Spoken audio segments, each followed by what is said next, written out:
그랬는데 7월에 여러분 장마도 시작이 됐지만 가장 더운 날들이 7월에 다 있더라고요. 초복이 7월 15일, 중복 제일 더운 날이 대서라고 그러는데 대서가 초복과 중복 사이 20일, 중복이 25일 이렇더라고요.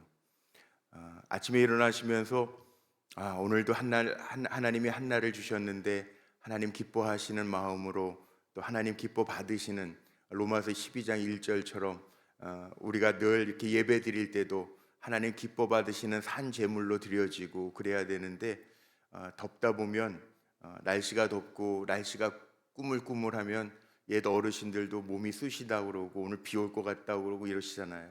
그러다 보면 우리의 마음이 정말 하나님을 기쁘시게 해야지 이거보다는 이런 마음으로 일어나면 안 되잖아요. 근데 오늘 제가 말씀을 정할 때 보니까 하나님을 기쁘시게 이런 단어들을 쳐가지고 그래 7월은 하반기의 첫 달이기도 하지만 또 뭐 맥주감사절도 그래서 감사로 시작해야 되고 하지만 하나님을 기쁘시게 하는 삶이 참 좋겠다라고 해서 하나님을 기쁘시게라는 단어를 제가 이렇게 컴퓨터 성경에다가 쳐봤더니 하나님을 기쁘시게 하는데도요 생각도 해야 되지만 오늘 말씀 보셨지만 고린도 후서 5장 9절 말씀에 보면 사도 바울은 뭐라고 그러는 줄 아세요? 주를 기쁘시게 하는 자가 되기를 힘써라. 생각만 하는 게 아니라 하나님을 기쁘시게 하려고 하는 데에는 뭐 하라고요? 힘쓰라는 거예요. 힘쓰라는 거. 살아가면서 우리가 하나님을 기쁘시게 하는 것, 이거 정말 모토 아닙니까?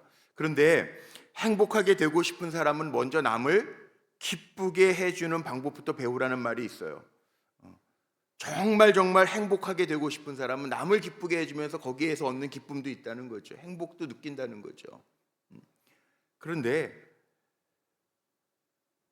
다른 사람이 나 때문에 기뻐한다면 또 사도 바울이 늘 얘기했던 것처럼 내가 사람을 기쁘게 하랴 하나님을 기쁘시게 하랴. 사도 바울의 삶의 모토가요 제일 많더라고요. 하나님을 기쁘시게 사도 바울의 편지 속에 제일 많더라고요. 그러니까 사도 바울은 살아가면서 독신으로 살아가면서 복음을 전하면서 그 삶의 모습이 어떤 모습이었냐면 어떻게 하면 하나님을 기쁘시게 할까 이걸 늘 마음속에 생각하고 그리고 힘쓰면서 살았고 성도들에게도 어떤 상황 가운데 있든지 항상 기뻐하고 범사에 감사하고 쉬지 말고 기도하면서 하나님을 기쁘시게 하고 하나님의 뜻을 이루어가라. 이게 사도 바울의 일생에 강조했던 신앙의 모토였더라고요. 자, 우리도 마찬가지 아닙니까? 하나님이 구원받은 하나님의 자녀로 살아가게 하셨는데 우리의 삶의 목적이 뭡니까? 당연히 하나님을 기쁘시게 하면서 살아야 되겠죠. 우리의 인생이. 또 오늘 읽었던 스바냐 3장 17절 말씀은 너무나도 잘 아는 말씀인데 심판이 선포가 되고 또 심판 중에도 심판이 명백하니까 회개하고 돌아오면 너희는 뭐예요? 오늘 말씀 속에 나와 있는 것처럼 하나님이 너희 가운데 계시니까 그는 구원의 전능자, 구원을 베풀어 주실 전능자이시니까 그가 너로 말미암아 기쁨을 이기지 못하도록 하나님의 기쁨이 되도록 살아라 그 말씀이에요. 이게 얼마나 귀한 말씀인지 몰라요. 제가 주일마다 데살로니가 전후서 말씀을 준비해서 전하고 있는데 데살로니가 전서에도 이런 말씀들이 많이 있는 거 아시죠? 제가 강조해서 말씀 전했잖아요. 데살로니가 전서 4장 1절 말씀에 보면 너희가 마땅히 어떻게 행하며 하나님을 기쁘시게 할 수 있는지를 우리에게서 배웠으니 우리가 마땅히 해야 할 바를 행해야 되는데 하나님을 기쁘시게 할 수 있는지를 우리에게 배웠으니 바울이 전해줬단 말이에요. 너희가 행하는 바라 더욱 많이 힘써라. 하나님 기쁘시게 하는데 더욱 많이 힘써라. 이렇게 전해주고요. 데살로니가전서 2장 4절 말씀에 보면 우리가 이와 같이 말함은 사람을 기쁘게 하려 함이 아니요 오직 우리 마음을 감찰하시는 하나님을 기쁘시게 하려 함이라. 사도 바울이 빌립보 옥에 갇혀서만 기뻐하라 기뻐하라 기뻐하라 그런 게 아니고요. 사도 바울의 전체적인 서신들을 다 보면 이렇게 우리가 전해준 바가 아니냐, 너희 기뻐, 하나님을 기쁘시게 하는데 힘써라, 하나님을 기쁘시게 하는 게 우리의 삶이다, 이게 다 이야기해요. 그리고 더군다나 에베소서에도 보니까 5장 10절에 이런 말씀이 있더라고요. 우리 한번 소리를 내서 읽어볼까요? 5장 10절입니다. 시작. 주를 기쁘시게 할 것이 무엇인가 시험하여 보라. 아멘. 하나님이 정말 뭘 기뻐하실지를 한번 테스트해 보라는 거예요. 어떻게 하나님을 기쁘시게 할 수 있을까? 7월 덥습니다. 행사도 많습니다. 아유, 이거 어떻게 감당해? 이게 아니라 이 일을 통해서 하나님 어떻게 기쁘시게 할까? 또 우리는 범사에 감사하는 사람인데 날씨가 덥다고 짜증내고 장마철이라고 막 짜증스럽게 하고 그게 아니라 어떻게 살면 하나님 기뻐하실까? 이거를 늘 마음에 염두에 두고 그렇게 살아가려고 힘쓰는 7월이 되도록 우리가 노력해야 된다는 거죠. 하나님을 기쁘시게 하는 방법, 제가 하나님을 기쁘시게라는 단어를 쳐보니까 무지하게 많더라고요. 그러니까 우리 성도들의 삶의 목적이 이게 맞는 것 같아요. 하나님을 기쁘시게 하는 삶. 무엇을 먹든지 마시든지 입든지 하나님이 나를 보시고 기뻐하실 수 있도록 살아가는 것. 아침 시간이라 제가 길게 설명을 못할 것 같은데 너무 많아요. 근데 그 가운데에서도 대표적으로 제가 9가지만 한번 뽑아와 봤거든요.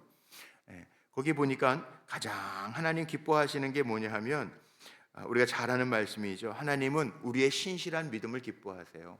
그러니까 히브리서 11장이 믿음장인데 히브리서 11장 5절 6절 말씀에 보면 아브라함 이전에 믿음의 사람 에녹이 나오는데 거기 이렇게 표현되어 있습니다. 믿음으로 에녹은 죽음을 보지 않고 옮겨졌으니 하나님이 그를 옮기심으로 다시 보이지 아니하였느니라. 그는 옮겨지기 전에 하나님을 기쁘시게 하는 자라 증거를 받았느니라. 에녹과 죽음을 보지 아니하고 옮겨진 사람이 있어요. 엘리야, 구약 성경에 나오는 죽음을 보지 않고 옮겨졌어요. 그런데 옮겨지기 전에 그는 하나님을 기쁘시게 하는 자라 하는 증거를 얻었느니라. 이게 얼마나 귀한 얘기입니까? 우리 불꽃교회 성도님들 7월 남들은 가장 더운 달이라고 그러고 뭐 이제 지구 온난화 때문에 뭐 어제 저녁 뉴스를 보니까 뭐 이제 동해안에도 오징어가 없어진대요. 뭐 막 그러고 막 뭐 나와요. 그럼 그게 짜증낼 일인가요? 아니에요. 우리가 정말 오늘 찬양해 주신 것처럼 하나님 회복시켜 주셔야 돼. 뭐 이게 참 은혜가 필요한 것 같아요. 이게 우리가 다 망쳐놓고 하나님 알아서 해주세요 이게 아니라 참 우리가 정말 기쁘게 살면서 있는 거 가지고 만족하면서 살아야 되는데 그게 안 돼. 믿음이 뭐냐? 믿음은요 그거예요. 하나님 회복시켜 주신다. 하나님을 찾는 자들에게는 상 주신다. 이게 신실한 믿음이라는 거예요. 하나님의 존재를 믿고 회복시켜 주실 하나님의 은혜를 믿고 다시 하나님께로 돌아와서 살아가는 것. 이게 신실한 믿음이잖아요. 두 번째는 정직한 마음과 정직한 드림을 하나님이 기뻐하신대요.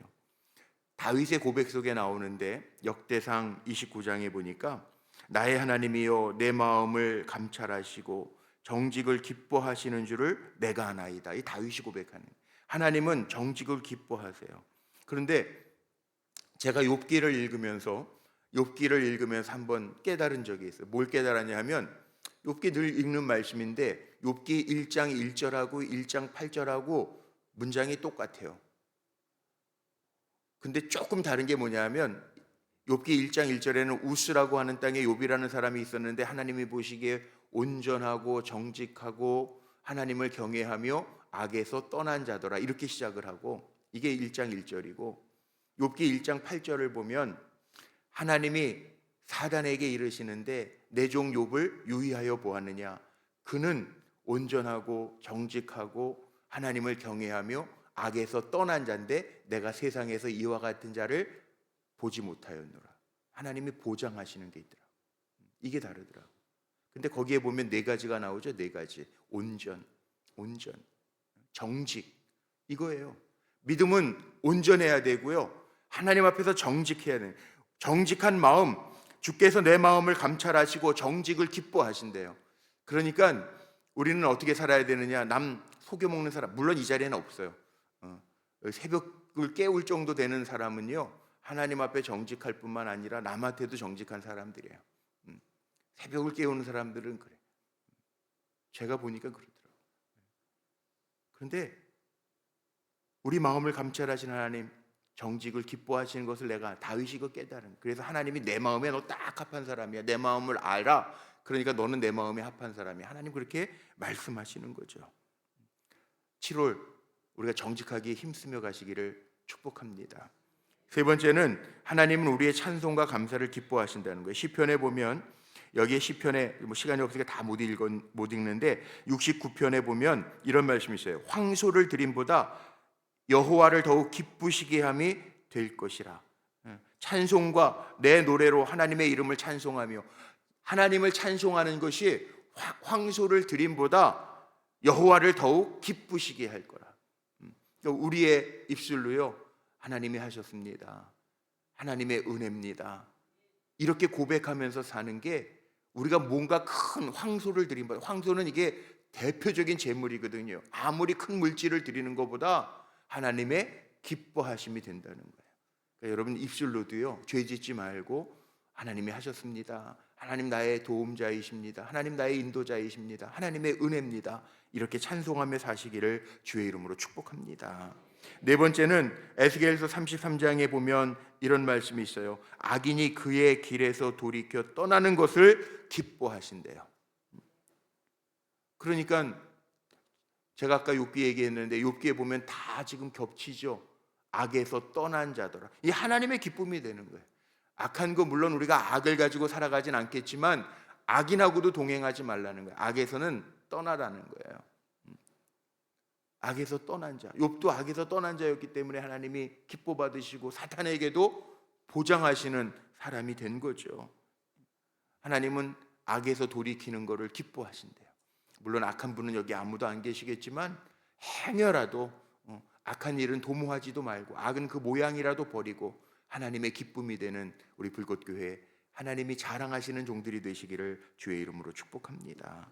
잠언에 또 많이 있더라고요. 잠언에 보면 21장 3절에 보니까 공의와 정의를 행하는 것은 제사를 드리는 것보다 여호와께서 기쁘게 여기시느니라, 이렇게 돼 있어요. 이 공의라고 하는 게 뭡니까? 이 공자는 우리가 잘 아는 공변할 공자, 의는 옳을 의자, 정의, 바를 정자, 옳을 의자, 진리에 맞는 틀리지 않는 올바른 도리, 이게 정의잖아요. 하나님은 공의와 정의를 행하는 자를 제사는 예배인데 예배 드리는 것보다 더 기뻐하신다는 거예요. 하나님이 가장 기뻐하시는 게 예배거든요. 그래서 우리가 예배도 하나님이 기뻐 받으시는 산 제물로 내가 드려지는 게 예배인데, 하나님은 그렇게 예배 드리고 두 마음 품고 살아가는 거 안 기뻐하시고 공의와 정의를 행하는 자를 기뻐하신대. 그러니까 우리는 예배 드릴 때만 그리스도인이 아니라, 제가 많이 쓰는 말, 언제나 어디서나 그리스도인으로 사는 거, 이게 참 중요하지 않겠어요? 제가 목사인데 교회에서 말씀 전할 때만 목사로 살고 세상에 나아가서는 막 살고 막 그냥 세상 사람들보다 더하면 여러분 저를 존경하시겠어요? 믿으시겠어요? 따르시겠어요? 아니잖아요. 우리는 언제나 어디서나 하나님 나에게 주신 직분을 가지고 정말 공의롭게 정의롭게 하나님의 기쁨이 되는 삶을 살아야 된다는 거죠. 여섯 번째, 하나님을 기쁘시게 하는 것은 진실하게 행하라는 거예요. 잠언 12장 22절에 이런 말씀이 있어요. 거짓 입술, 그건 여호와께 미움을 받아도 진실하게 행하는 자는 그의 기뻐하심을 받느니라. 거짓 입술은 하나님 미워하신대요. 그러니까 우리 말도 잘해야 돼요. 거짓말하고 그러면 안 돼. 속이면 안 되고요. 그 다음에 우리는 진실하게 행할 때 그의 기뻐하심을 받는데요. 진실한 사람, 저 사람은 믿을만해, 그런 사람이 되라는 거죠. 세상 속에서도 진실, 참 진짜의 열매실, 그러니까 거짓이 없고 참되게 하나님 기뻐하시는 열매들을 잘 맺으라는 거죠. 일곱 번째는 고린도전서 1장 21절에 이런 말씀이 있더라고요. 하나님께서 전도에 미련한 것으로 믿는 자들을 구원하시기를 기뻐하셨도다. 전도에 미련한 것이라는 표현이 나와요. 전도할 때 보면 정말 이 방법이 맞나 그럴 때도 있어요. 이렇게 더운데 전도 이렇게 길거리에서 사람들 뭐 이렇게 전도지 주면 틱톡 치고 다니고 뭐 그러는데, 또 요즘같이 전도하기 힘들다 그러는데, 사실 요즘 전도하기 힘든 거는 힘든 거 아니더라고요. 왜냐면 초대교회는요, 전도하다가 목숨 내 죽을 각오를 하고 하는 건데, 우린 지금 죽을 각오까지는 안 하잖아요. 망신 뭐 좀 창피당하는 정도. 예? 지금 시대가 어느 시대인데 이렇게 전도하세요. 우리 전도대 나가니까 그런 분들 있잖아요. 지금 시대가 어느 시대? 시대가 무슨 어느 시대야? 지금 구원받아야 될 때지. 근데 참 그래요. 그런데 하나님은 그렇게 믿는 자들을 구원하시는 것을 기뻐하신대요. 미련한 방법인 것 같지만 여러분, 나를 통해서 주님이 보여지는 그러기에 힘쓰는 종들이 되시기를 주의 이름으로 축복합니다. 여덟 번째, 히브리서 13장 16절에 이런 말씀이 있어요. 오직 선을 행함과 서로 나누어 주기를 잊지 말라. 하나님은 이 같은 제사를 기뻐하시느니라. 예배는 말로만의 예배가 아니라는 거예요. 삶이 따라야 된다는 거죠. 선을 행함과 서로 나누어 주기를 잊지 마라. 우리는 초대교회 성도들은요, 나누어 줬단 말이에요. 떡을 떼며 나누어 주기를 힘썼더라. 이게 초대교회 성도들의 모습이에요. 우리는 초대교회 부흥만 얘기하고 내 삶을 얘기 안 해요. 아닙니다. 내 삶이 뒷받침돼야 부흥이 오는 겁니다. 내 헌신이 뒷받침돼야 부흥이 오는 겁니다. 이게 하나님이 기뻐하신다는. 마지막 아홉 번째는요, 제가 오늘 본문에 정한 이유가 이게 있어요. 하나님이 바로 우리 때문에 기뻐하신다. 스바냐 3장 17절이 그거예요. 너의 하나님 여호와가 너희 가운데 계시니 그는 구원을 베푸실 전능자시라. 그가 너로 말미암아 기쁨을 이기지 못하시며. 하나님 나 때문에 기뻐하신다는 거예요. 예? 여러분, 우리는 아무것도 아닌 존재가 아니고요. 예? 저는 이 말씀 준비하면, 그래, 하나님 나 때문에 기뻐하실 수 있도록 말씀도 준비하고, 하나님 나 때문에 기뻐하실 수 있도록 성도들도 사랑하고, 하나님 나 때문에 기뻐하실 수 있도록 세상에서 살아가면서 막 살지 말고 하나님을 의식하면서 살자. 나 때문에 기쁨을 이기지 못하시고, 나 때문에 잠잠히 사랑하시고, 너로 말미암아 즐거이 부르며 기뻐하시리라. 여러분, 하나님의 기쁨 되시기를 주의 이름으로 축복합니다. 그래서 나온 복음 성가가 나 주의 기쁨 되기 원하네. 나 주의 기쁨 되기 원하네. 여러분, 주님의 기쁨으로 7월 한 달 살아가시기를 주의 이름으로 축복합니다. 왜 중요하냐? 내가 나를 위하여, 하나님이 우리를 지으신 목적이 분명해요. 내가 나를 위하여 너희를 지었다는 거예요. 세상 사람들은 우리의 믿음을 흔들어 놓을 때가 있죠. 사람 때문에 우리의 믿음이 흔들릴 때가 있고, 상황 때문에 우리의 믿음이 흔들릴 때가 있고, 사탄이 우리의 믿음을 욥처럼 흔들어 놓을 때가 있어요. 그런데 성경에는 뭐예요? 흔들리지 말라는 거예요. 왜? 하나님이 너로 인하여 기쁨을 이기지 못하시니까 흔들리지 말라는 거예요. 제가 마지막 예화를 들고 말씀 마칠게요. 요즘에 제 친구 중에서도 손주를 보는 친구가 있어요. 일찍 결혼. 제가 결혼은 친구 중에서 제일 먼저 했는데 아들 녀석이 결혼을 빨리 안 하네. 이게 30이 넘었는데도. 근데 제 친구 중에 손주를 본 친구가 이제 생기기 시작했어요. 뭐라 그러냐 하면, 야, 손주, 인간은 어떻게 나누는지 아냐? 예수 믿는 사람과 예수 안 믿는 사람이 아니야. 이 손주를 본 목사 친구가 하는 얘기예요. 뭐라 그러냐면, 손주 있는 사람과 손주 없는 사람으로 나눠진대요. 근데 우리 교회도 그런 것 같아요. 손주를 보고 나니까 우리 장로님들도 너무 이뻐, 너무 이뻐. 예. 우리 장로님, 어제 빈 장로님도 어제 그 젊은 부부들 속회를 하니까 손주 봐주시느라고 그냥 태워가지고 다니시고. 예. 어제 저 어디 갔다 오는 사무실 들어가는데 복도에서 또 엄마 아빠 예배 드리니까 그냥 우리 이 아무개가 목사님 그러더라고. 자기 차 타고 다니고. 손주 이쁘잖아요. 너무너무 이쁘잖아요. 근데 저희 형도 그래요. 저희 형도 큰형은 되게 무뚝뚝한 성격이거든요. 그런데 언제 제일 이쁜지 아냐? 할아버지 바지 끄댕이 따는 게 뭐 사줘 그럼 너무 예쁘다는 거예요. 더 웃긴 거는 똥을 싸도 이쁘더라는 거예요. 손주는. 웃기죠? 저도 그렇게 되려는 잘 모르겠는데 여기 할아버지 할머니들 많이 계시잖아요. 손주 보니까 어떠세요? 자격이 이뻐서 이쁩니까? 공부를 잘해서 이뻐요? 아니, 똥을 싸도 이쁘더라는 거예요. 손주 보니까.